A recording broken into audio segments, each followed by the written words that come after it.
Eu juro pra vocês que aposto que vocês nunca imaginaram que pudesse haver uma versão do Homem-Aranha com o poder do amor. E mais, essa versão é tão poderosa que é capaz de ser uma ameaça, digamos assim, ao criador. Pois é, mas a questão não é essa. E se colocarmos ele para poder enfrentar o poderoso Batman que ri com os poderes do Dr. Manhattan? Quem venceria?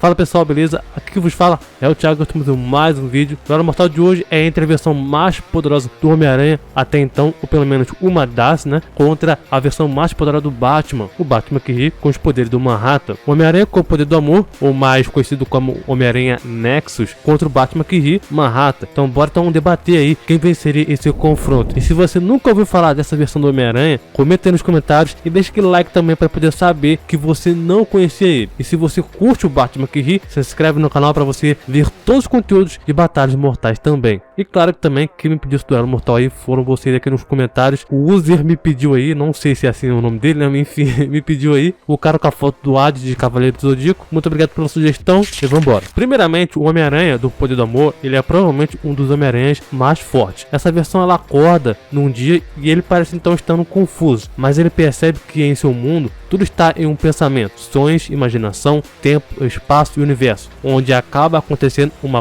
colisão de universo em que um é chamado então de Nexus. Disse que o poder do amor é uma ameaça para o Thor, o criador, alimentado então por Skrull, uma entidade bastante poderosa do universo Marvel, que também deseja então dominar todo o Nexus, significando tudo criado em todo esse conceito. Os seres mais poderosos mais tarde escolheram então Homem-Aranha para poder parar o Toa, digamos assim. Depois que o Homem-Aranha então mais tarde se tornou todo esse Nexo e enfrentou ele, a sua luta fraturou o Nexo e destruiu quase todas as suas realidades e recriou vários universos e ainda mais, realidades múltiplas em um só. Com o Nexo e todas as realidades, o Homem-Aranha então se transformou em tudo que existe e derrotou o próprio criador da Marvel. Eu não sei vocês se repararam ou não, tá? No que eu disse aqui algumas vezes. Nesse confronto, nessa história aí, nesse conto aí do Homem-Aranha, eu citei 4 vezes a palavra ou o termo Toa ou o criador. Sim, o Homem-Aranha meio que derrotou, entre aspas, o criador. Mas tem um grande porém nessa história. Como sabemos, o verdadeiro Toa existe fora da Marvel e não dentro da Marvel, por assim dizer, né? Ele tem vários avatares dentro do universo Marvel. Por exemplo, Divine Creator e outros também. Então lembre-se que sempre que alguém, ou até mesmo eu, citar aqui em vídeos a palavra Toa ou criador, eu não estou citando o verdadeiro Toa, mas sim apenas um avatar dele. Assim como alguns personagens da Marvel conseguiram fazer, como por exemplo o Thanos Regulador Astral e dentre muitos outros. A história desse Homem-Aranha é bem curtinha, tá? É bem simples também de poder explicar. E para quem quiser ler, é HQ Peter Parker Spider-Man Anual número 1. Algumas pessoas acham que esse Homem-Aranha não se tornou então o nexo de todas as suas realidades, mas essa história deixa cada pessoa ter uma interpretação diferente, onde ele pode ter sido fundido e ligado ao nexus da realidade. Afinal de contas, existe apenas um, sendo então a verdadeira personificação do Nexus e seu poder. E esse seria então o próprio Homem-Coisa. O Cavaleiro das Trevas, por outro lado, tá, é uma versão mega poderosa do Batman que ri, tá, do universo DC. Introduzido então no evento Dark Knight Death Metal. Ele é uma versão alternativa do Batman que se tornou então um ser cósmico com os poderes divinos, no caso então do Manhattan, que busca então remodelar o multiverso à sua própria imagem. Ele foi então capaz de matar Perpétua e roubar seus poderes, e quando a Mulher Maravilha estava então prestes a derrotar o Cavaleiro das Trevas, empurrando então ele para o sol do fim dos tempos, ele afirmou que poderia então matar as Mãos, uma das entidades mais poderosas do universo DC. As Mãos reconheceram a sua inferioridade em relação ao Batman que ri, ao mencionar como a Mulher Maravilha teve que salvá-los dele. E não é de menos porque o Batman que ri foi retratado ao longo da história como um perigo para o multiverso, toda a criação e existência. E de novo, ele mais uma vez afirmou explicitamente que poderia então matar as Mãos quando ele estava tendo fluxo do hipertempo com a Mulher Maravilha. Uma explicação aqui, tá? O quão fortes são as Mãos e a Perpétua? Bom, as Mãos são uma raça super celestiais além da parede da fonte, cujo objetivo é preencher o vazio do Overvoid com o multiverso, usando então a energia anticrise que lhes foi confinada pela fonte. Com a criação do seu multiverso, cada membro das Mãos morreria, dando então suas vidas para criar uma nova vida e então permitir que as suas energias retornassem à fonte. Para explicar o quão poderoso ou quão grande é o multiverso DC, existem algumas coisas interessantes. O overcray dos mundos, o famoso 52 universos, refere-se então principalmente a universos conhecidos e também desconhecidos dentro do próprio multiverso local. Esses 52 universos têm exatamente a mesma complexidade de um multiverso infinito, pois esses 52 universos são declarados no multiverso pré-crise condensado. No entanto, esses 52 universos não são nem o fim do multiverso, eles são apenas um multiverso local, e existe até mesmo um 53 universo também, acrescentando mais um. Na crise final é mostrado que o planetário dos mundos funciona em um contínuo espaço-tempo 4D, pois Zelo Vala teve então que atualizar a visão do Superman para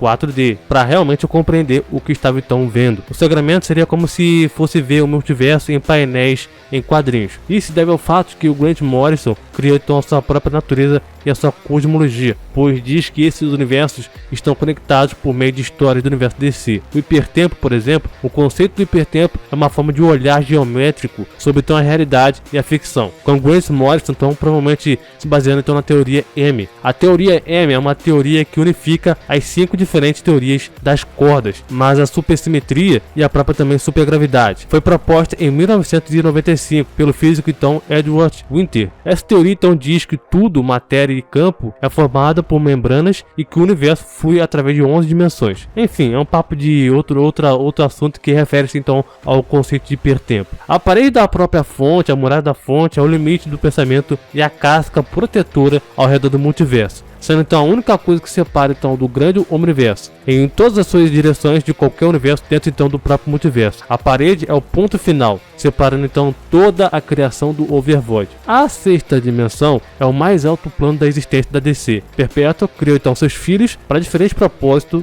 no Omniverse, e a sexta dimensão vê toda a cosmologia da DC como muito menor do que ela mesma. E o Batman que ri foi tão capaz de perseguir o Jay Garrick, Barry Allen, o Wally West, Manhattan e mais. Ainda assim, poderia então derrotar eles também. O mesmo Batman que ri tornou-se então mais sombrio e temido do que qualquer coisa do próprio multiverso que já chegou a ver. Ele também estava então rompendo a força de aceleração, a Speed Force, uma das forças mais importantes da DC. A Speed Force, ela é toda a energia positiva do universo, que é a energia que conecta então todas as coisas do multiverso e todos os seres. Ele pegou então toda essa energia da crise, que estava então no Wally West, Manhattan, para usar para si mesmo. E com essa energia toda da crise, ele afirmou ter se tornado então um deus mais poderoso do multiverso. Depois de conseguir isso, ele criou então e também trouxe universos Dark Multiverse. O poder do próprio Batman que ri estava então fazendo então estremecer os deuses e a esfera dos deuses, e também estava então destruindo o próprio hipertempo. O hipertempo contém todas as suas linhas do tempo, realidade, dimensões, possibilidades e fluxo do tempo. Batman que ri,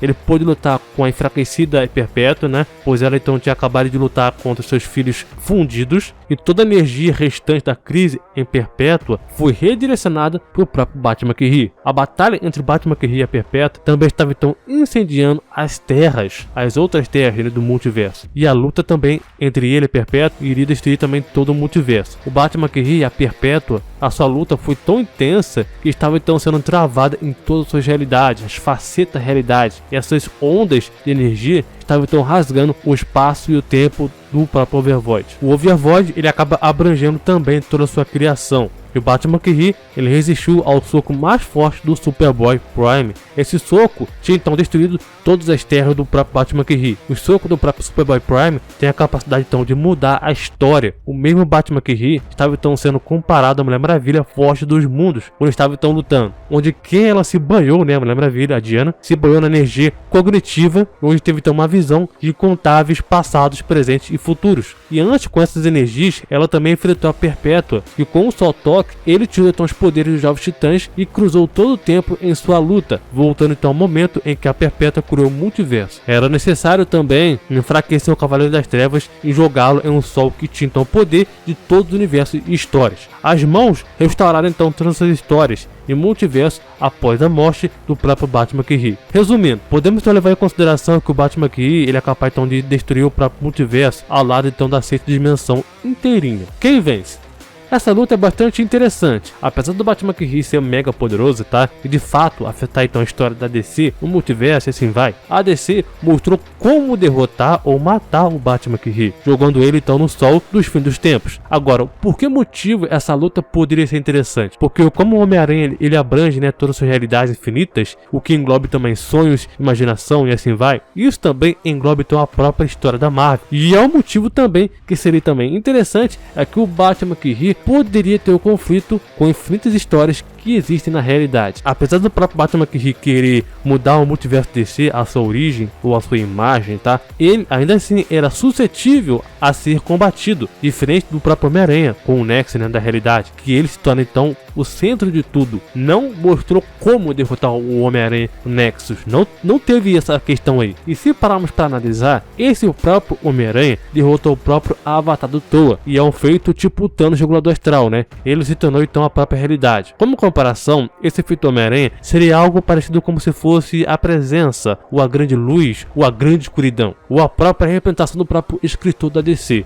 o The Winter, né? Algo que está muito acima do poder do Batman que ri, ou mesmo da própria Perpétua. Na minha opinião, o Homem-Aranha, nexo de toda a realidade, venceria, principalmente que se considerarmos a cosmologia da Marvel durante algum tempo, né, alguns anos aí, está bem maior do que a cosmologia DC. Mas e você, concorda comigo? Acha que o Batman que ri venceria ou não? Você acha que o Homem-Aranha Nexus venceria? Comenta aqui nos comentários, aproveite e se inscreve no canal. Muito obrigado, valeu, falou e até mais.